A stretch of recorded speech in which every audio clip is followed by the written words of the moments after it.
Hi everyone, it's Charlie again. I'm the music director and panel member on Literary Gladiators. Josh would always say, if it's written work, it's game. So, in my last individual video, I did a review and I talked slightly about a book I read, and I'm still trying to get back from the library because everyone is waiting for it, and why, I don't know. I guess people are taking courses all of a sudden. I wanted to discuss about another book that I just about finished, and I said I was going to mention it in this video, so here it is. Law 101.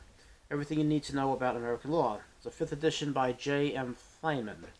Distinguished professor of law at Rutgers Law School. He is the author of 7 books, including Delay, Deny, Defend, Why Insurance Companies Don't Pay Claims and What You Can Do About It.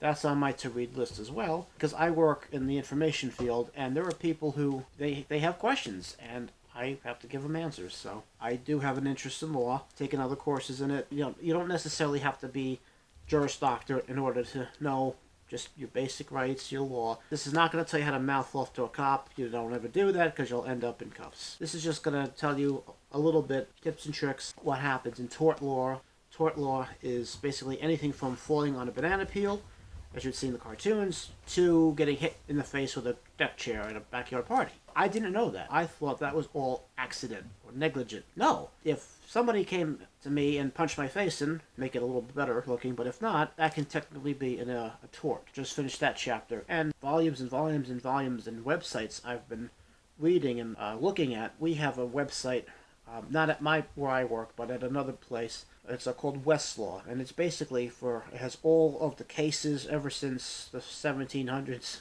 when the Founding Fathers founded America, when they wrote the Constitution and put that into practice. As we know, or may not know, we broke away from Britain because we were tired of the king being abusive, how we were having troops living in, hey, you want some of this fish here because you're going to, I don't want that bayonet in my you-know-what later. Okay, good, fine. We don't have to have that anymore. So we had people who said, you know what, no, we're going to be independent and we're going to do things the way we're supposed, that we feel is correct, ethical, moral, hard work, things like that. So, again, this book, I'm also going to give 5 out of 5. Very, very informative. Like I said about the other one, don't mean to be redundant. I'm giving you the truth here. It's not going to tell you everything, unfortunately. I have taken some extra courses. I have done it through Rutgers University, but they have a program through Center for Continuing Professional Development. The courses are very, very easy to get to. They're hard, but they're worth it. My professor was an attorney, and he was also a former judge. He's now retired. He lives in a beach resort in Florida. So he made out well. He's not through Rutgers. It's a website that they use. It's accredited for CEUs if you need them for work. I recommend it.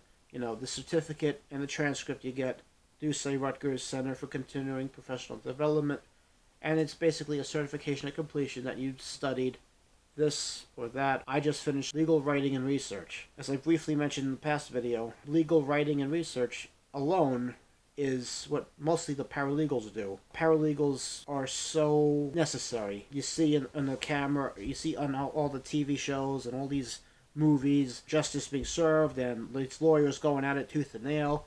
My Cousin Vinny, okay, that's a masterpiece. What happens in real life, there's a protocol each lawyer has to follow. I didn't know all this. I thought they were going to go in there and just start slinging insults at each other when I first started taking these courses. I didn't realize that these lawyers both have, for example, evidence for civil procedure, shall we say, defective part, and somebody decides to sue over it. They want to go above small claims court. That's also in here. How to win in small claims court. I believe it does have at least 2 real cases that have happened. I figured, oh, they're just going to go in there and they're going to advocate for their clients, which is what they're supposed to do. But they have to be honest. I didn't even realize that these lawyers actually have to even say, well, this person did that, but here's why. A, B, C, D, E, F, G. And they have to have all of that reason. That's also in here. This is the later chapters. I'm done rambling, but again, this is from J.M. Feinman, Law 101, everything you need to know about American law, and this is the 5th edition. You can pick it up at a library, bookstore, but go to your library, support them out. And other than that, like I said, 5 out of 5 stars, and as Josh would always say, keep reading.